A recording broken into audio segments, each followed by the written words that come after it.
Don't forget to like and subscribe. Good morning kay Unified. This is Regina Incabo, Unified Entrepreneur. In this video po, tuturuan ko po kayo paano mag-fund gamit yung BDO account ni Unified Product and Services through online banking. So, una po, open yung account natin sa BDO application. Ayan. And then, send money. Then, to any BDO account. And then, send from. Then, click mo yan. Then, enter amount. Then, enter mo yan ang destination account. Then, type natin dito. Then, remarks. Then, pangalan mo. And then, registration code mo. Then, click lang, continue. Then, click confirm.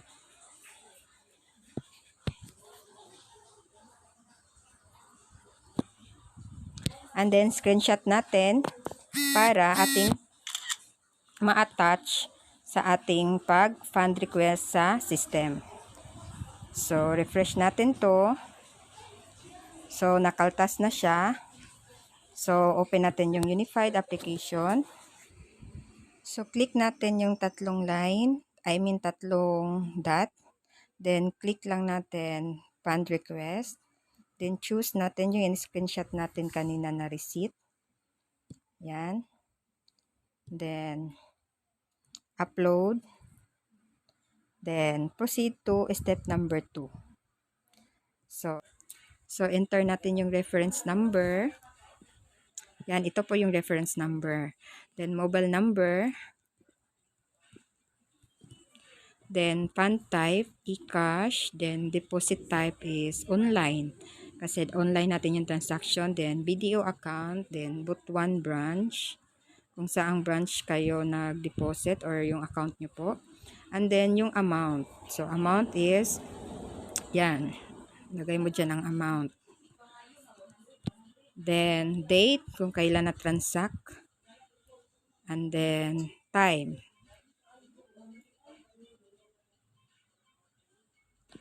Okay, then, transaction password.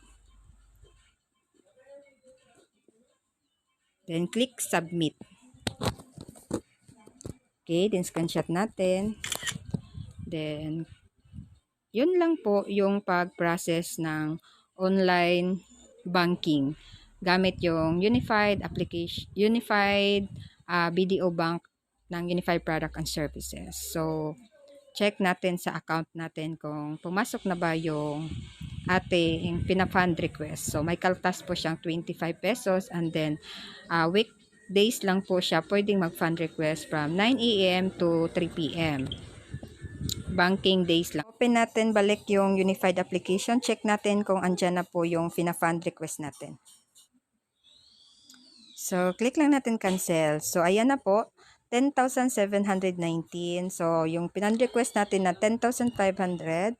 So, check natin sa reports. Dito natin malalaman lahat ng mga transaction natin. So, fund transfer by October 6. O, yan po. So, may kaltas na 25 pesos.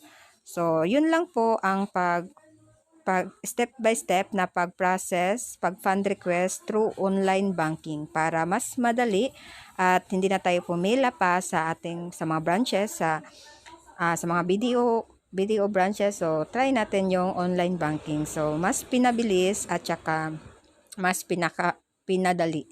So gawin lang natin yung step by step para maging successful yung fund request natin. So, yun lang po. Thank you po for watching. So, don't forget to like and subscribe.